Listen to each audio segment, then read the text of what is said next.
ఆదివారం అకస్మాత్తుగా ఈదురుగాలులతో కూడిన వర్షంతో మహబూబాబాద్ జిల్లాలోని అనేక ప్రాంతాల్లో రైతులు పండించిన పంటలకు తీవ్ర నష్టం వాటిల్లింది. జిల్లాలోని బయ్యారం మండలం ఏజెన్సీలోని పలు ప్రాంతాల్లో ఆదివారం గాలివాన బీభత్సానికి వందల ఎకరాల్లో మొక్కజొన్న పంట నేలకొరిగింది. మండలంలోని జగత్రావుపేట, బీరోని మడవ, పందిపంపుల, కస్తూరి నగరం, కొత్తగూడెం, లింగగిరి ప్రాంతాలతో పాటు అనేక చోట్ల మొక్కజొన్న పంట నేలకొరిగింది. అప్పు చేసి పండించిన పంట చేతికందే సమయంలో గాలివానతో తీవ్ర నష్టం వాటిల్లిందని జగత్రావుపేట పంచాయతీ పరిధిలోని రెడ్యాతండా గిరిజన రైతులు కన్నీరు మున్నీరవుతున్నారు.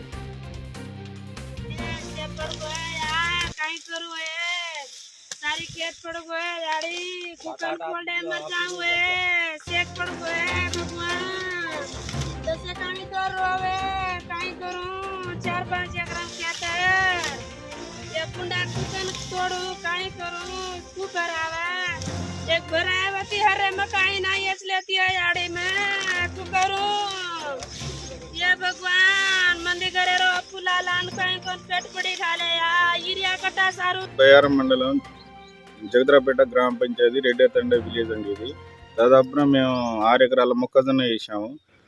నిన్న వచ్చిన గాలికి చాలా ఘోరంగా అంటే ఘోరంగా 6 ఎకరాలు మొత్తం ఈ విధంగా పడిపోయింది సార్. మొత్తం ఆగం పరిస్థితి అయిపోయింది. దాదాపు 2 లక్షల పెట్టుబడి పెట్టాము, బయట నుంచి అప్పు తెచ్చి పెట్టాము. ఇప్పుడు ఉన్న పరిస్థితి మాది ఘోరంగా అయింది. ఇప్పుడు ప్రభుత్వం ఆదుకోవాలని వేడుకుంటున్నాను సార్. గ్రామ పంచాయతీ జగత్రాపేట సార్, మాది రెడ్డెతండ అనే ఊరు సార్. చేను మొత్తం 5 ఎకరాలు బిట్టు సార్. ఇగో ఇలా కింద పడ్డాయి సార్. ఏమీ రాకుండా పోయింది సార్ మాకు. మేము అప్పు సప్పు చేసి మేము నాన్న తిప్పలు పడి మేము పెట్టుబడి పెట్టుకుంటాం సార్. పొద్దున వస్తే మేము చేనులోనే నీళ్లు కట్టుకుంటా, అటు ఇటు పని పోకుండా మేము పొద్దున వస్తే మేము చేనులోనే నీళ్లు కట్టుకుంటాం సార్. తీరా మాకు వచ్చే టైంకి, మా చేతికి వచ్చే టైంకి చేను మొత్తం ఇలా పడ్డాయి సార్.